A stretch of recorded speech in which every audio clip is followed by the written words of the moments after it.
It's Mark Littleford from Vaderstad. Okay, this is the Seed Hawk from Vaderstad. It's a Canadian design coulter. We've bought a 49% share in the company, and we've designed a European version for use on smaller roads, smaller fields. This is a 6-metre drill. The frame is a rigid frame, so the frame stays at the same height regardless of transport or working in the field, and each coulter is hydraulically suspended on its own arm. So we set hydraulic pressure in here.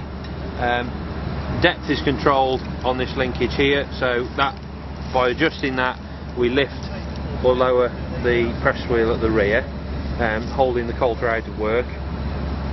We've got 2 coulters on here. This is the fertiliser coulter, which works slightly deeper and to one side of the seed coulter, which is here.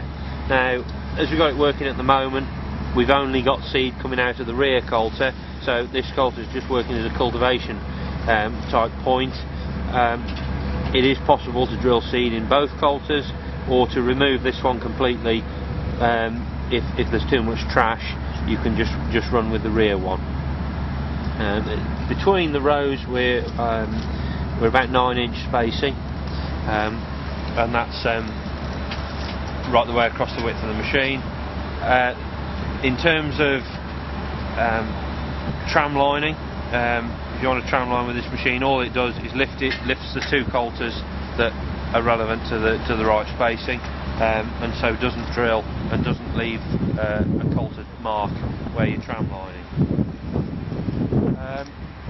As I say, it's a rigid frame. All the coulters mounted independently from that rigid frame. We've used a wheel system from one of our cultivator machines,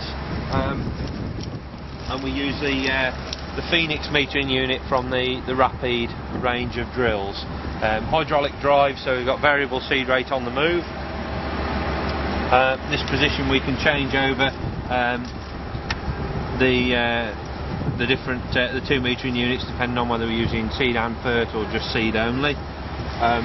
Hydraulic fan on the front, and this is the valve block that controls the seed rate. So using a radar for ground speed, you see here, detects ground speed, varies the valve here to control the seed rate, which is obviously driving the oil to the metering unit. And this knob here is where we can set our coulter pressure.